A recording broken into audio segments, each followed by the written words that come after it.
In today's video, we have the latest trade talk around the NHL, including some trade talk around the Vancouver Canucks. We also have some UFA rumors on possibly Patrick Kane to the Leafs. Could Thomas Tatar end up with the Islanders? Plus, we have several more PTOs announced, another NHL veteran heading overseas, some big news out of the Professional Women's Hockey League, and a whole lot more coming up next.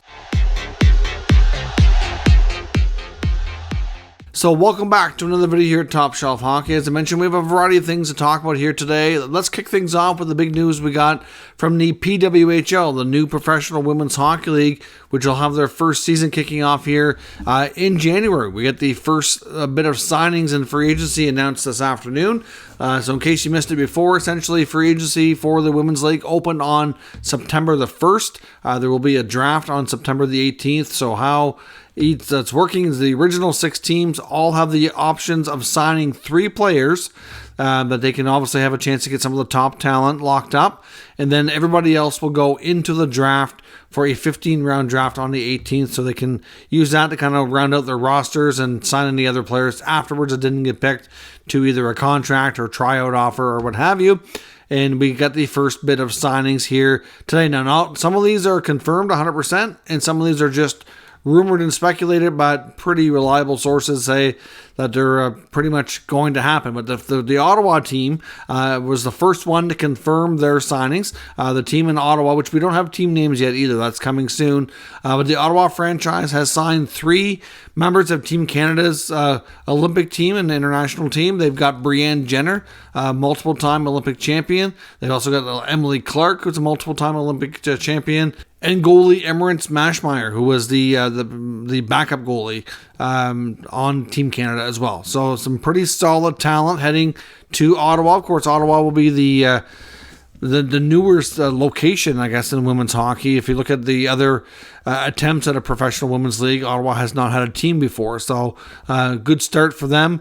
Some other rumored signings. They're the only ones that have confirmed everything, but it's expected that the Toronto franchise is going to be signing Sarah Nurse, Renata Fast, and Blair Turnbull, all 3 Canadian players from, again, Canada's international Olympic team.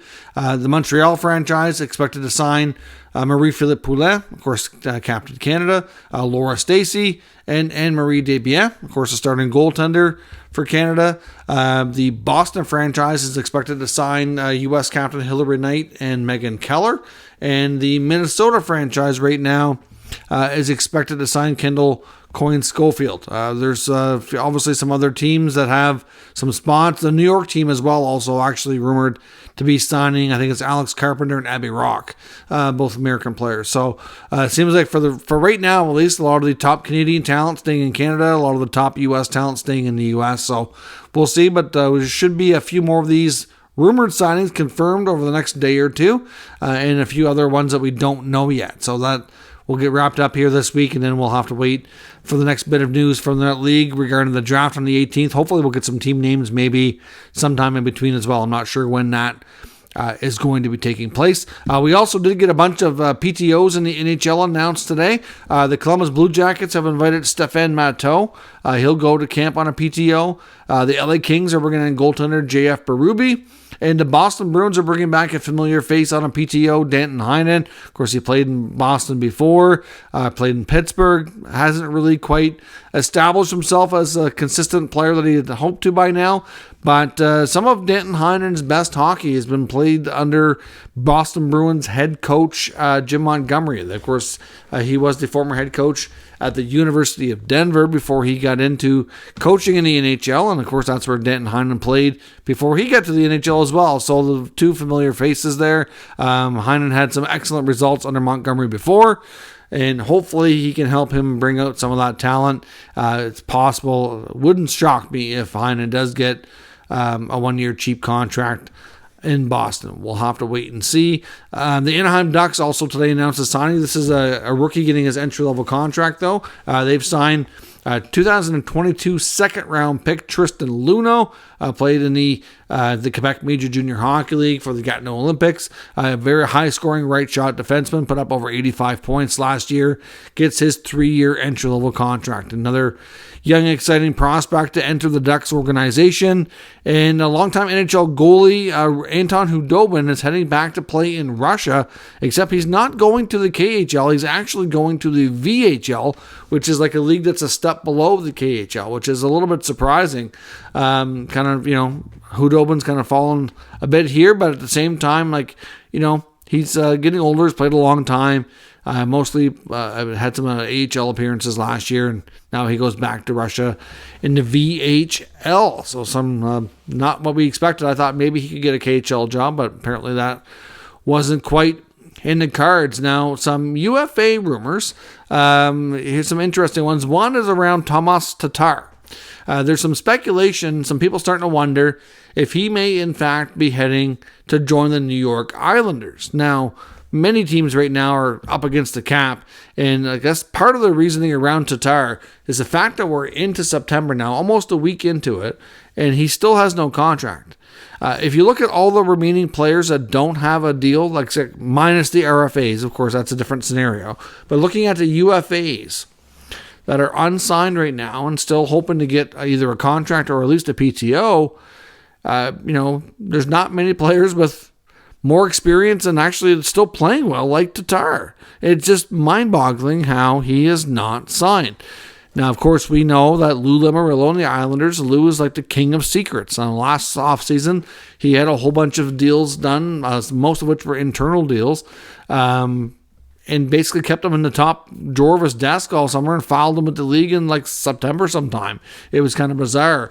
Now, the Islanders, for the most part, have been a lot more forthcoming this offseason and registering deals a lot more frequently and sooner to them being completed.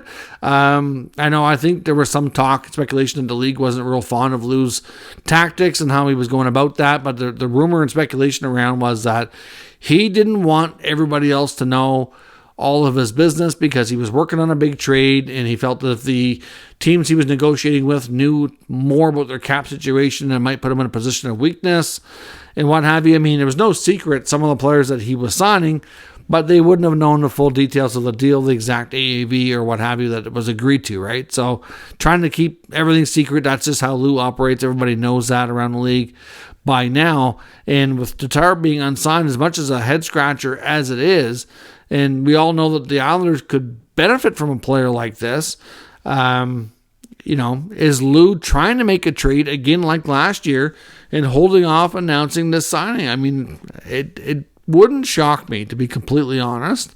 The main Islanders player that's come up in the rumor mill is Jean-Gabriel Pageau. He's got a few years left at $5 million. Not the easiest deal to move. Hasn't really been a case of Pageau being overly disappointing. Now, to be honest, I know I've seen some fans say they were disappointed with his performance and offensive numbers, but really, if you look at what Pageau has been in the last couple of years, he comes as advertised, and I think he's pretty much kind of tapped out as being a 40 to 45 point number 3 center who is pretty good on faceoffs and pretty decent defensively. Not a superstar defensively, but he's good, and he works hard. I understand maybe you'd like to see more of him for making $5 million, but ultimately he is what he is, and I think for the most part he's come as advertised. But his name has been out there for sure, and I don't know how much conversations have been around him, but at this point we can't say with certainty that anything is close, for example, on a trade involving him. But Oliver Wahlstrom, I know he's another player that's got a little bit of uncertainty after not developing into the prospect and player that they were hoping he was going to be. So we'll see. I mean, there's no guarantee here that Tatar goes to the Islanders. There's been some other rumors about some other teams being in the mix too. I think more than anything, it's the lack of knowing anything this late into the offseason that kind of spawned the speculation as maybe this is a Lou Lamoriello thing. But to be honest, it would be a good fit there. So we'll see what happens, but I don't know if the Islanders are involved there or not. Patrick Kane. Could Patrick Kane end up in Toronto? That's another rumor that's been flying around here through social media the last day or so. Obviously, we know Patrick Kane. We've talked about him maybe landing in Detroit a couple days back after completing an interview talking about how he's feeling a lot better, been on the ice, and he's feeling healthier. The hip's feeling good. Still recovering, of course, not 100% ready to play yet, but he's getting there. And, at this point, he's willing to talk to teams and entertain offers. And, there was a lot of speculation that he wanted to reunite with former teammate Alex DeBrincat. And, could he go to Detroit? They certainly have the room to do it. Doesn't make sense, maybe, but maybe not either, right? And then now the latest speculation is, well, could Kane go to Toronto on a 1-year cheap deal? I mean, we know that Patrick Kane's coming off a major surgery, didn't have a great season last year. Would he want to do a 1-year cheap deal just to kind of show everybody as a prove-it contract that, hey, I'm healthy, I'm back, I can still play at a high level, and I'm going to prove it to you. And I want a chance to win, so I'm going to sign cheap in Toronto. I mean, we know a few years ago he was really looking forward to playing with Austin Matthews. I mean, Kane, arguably the greatest American-born player of all time. Matthews will most likely steal that title from him by the time he's done playing. And the two, obviously, I think from Kane had made comments. He was looking forward to playing with them at the Olympics, assuming everything went ahead. Unfortunately, the last Olympic round never happened. The NHL had to pull out, so that never came to be. And of course, that was disappointing. So you combine that with, the fact that we know he wants a good opportunity. Would he want to go to Toronto? And, if you're going to do I guess the thought process is if you need to take a contract that's a prove-it contract to show that, hey, I can still play, I'm over my injuries, I'm healthy, and I can still be productive, wouldn't you want to do that with a team that's a high potent offense? Probably, right? I mean, might make you make more money down the road. I mean, Patrick Kane's made tons of money. He doesn't need, he's not playing for money. At this point, he's playing for the love of the game. Obviously he's got a long reputation and history that kind of speaks for itself as well. But at the same time, if you really want to show that I can still play at a high level and I'm going to prove it to you, you would want to go with some good players. And Toronto could be a landing spot for him. Now, of course, you look at the cap and everybody's first comment would be, well, how are they going to do that? They're $13 million over the cap. But if you look at their LTIR pool, they only need to shed around $2.9 million. And really, would you make a trade to clear some space to get Patrick Kane on your team? I would. He's a really good player. And he's won Stanley Cups before. He knows what it takes. He works hard. He's very talented. I think it'd be worth a shot. And then at the end of the day, the Leafs are going to have to probably make a cost-cutting trade of some sort before the season starts, no matter what. So why wouldn't you want to figure out how to incorporate Patrick Kane in there if he was willing to come and play with your team? To me, it makes a lot of sense. Now, I've seen some say, well, geez, we know that there's a major issue and a potential extension for William Nylander. If they had to trade, maybe they'd be more comfortable trading Nylander in season if they had Kane. It's like, well, that kind of makes sense too. I mean, obviously, that's the rationale between a lot of people saying that I don't think Nylander's going to be traded during this season because the Leafs want to win and they want to go for it. So why would they want to subtract a major component of their offense? That sets them back. But if you get a guy like Kane coming in, it certainly helps offset of what Willie brings to the table. Different kind of player, way different age group right now, different health levels too. But, I guess there's some sense there. But either way, Patrick Kane's going to have a lot of options, and there's probably going to be a ton of rumors before he signs, especially connecting with various different former teammates, American-born players, what have you. That's going to fuel the speculation until we find out exactly what he's doing. But I think Patrick Kane to Toronto, at the very least, is a possibility. Shouldn't be completely discounted. Although at this point, I don't know that we can say with any kind of certainty that it's going to happen. I do want to look at the Canucks as well, which is the main trade rumor I want to look at today. I know on the Donnie and Daly show in Vancouver, they're back, of course, in September now after a long summer break. And they were talking about some of the players that they got some updates on, like, for example, that we're dealing with injuries, like Tanner Pearson and Tucker Poolman. Unfortunately, it sounds like Tucker Poolman is not going to be at Canucks training camp and is most likely not going to play this year. So they're still going to have him on LTIR. When it comes to Tanner Pearson, though, Pearson is doing a lot better and is going to be able to attend training camp. Of course, at this point, we can't say with absolute certainty that his injuries are healed enough that he's going to play. But having him play, which at this point seems more likely than not, is going to be a major issue from a cap perspective. The Canucks sign Pius Suter not long ago, and some people thought they could become cap compliant without really shedding anything per se, between just some roster adjustments between players going to the minors or what have you, and it was going to be possible with the LTIR pool, but with Pearson not being on that now, that poses a big issue. I mean, we talked before that Brock Besser and Anthony Beauvillier, along we could throw Connor Garland into that conversation, are probably the three most likely players to be moved. I think Garland, though, had a lot of conversations in the trade market before, and the interest wasn't super high. Same thing with Besser, though. I think the main issue with Besser is his contract. Beauvillier had a decent start to his Canucks career after coming over from Long Island. Maybe you trade Beauvillier, even though you might not really want to.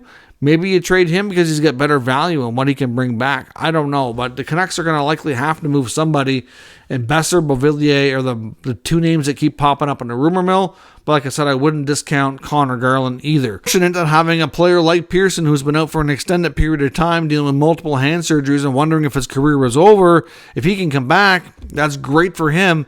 But it does pose a major issue with the team on how to be cap compliant moving forward. So it'll be interesting to see what kind of trades Jim Rutherford and Patrick Allvin come up with here for the Canucks, because something has to give to make them cap compliant. Let me know your thoughts on all today's news and rumors down in the comments. We'll discuss further. If you're new to the channel, make sure you subscribe and stick around. We'll keep you up to date with the latest news, rumors, and analysis of all 32 NHL teams. Thanks for watching, and I'll catch you next time.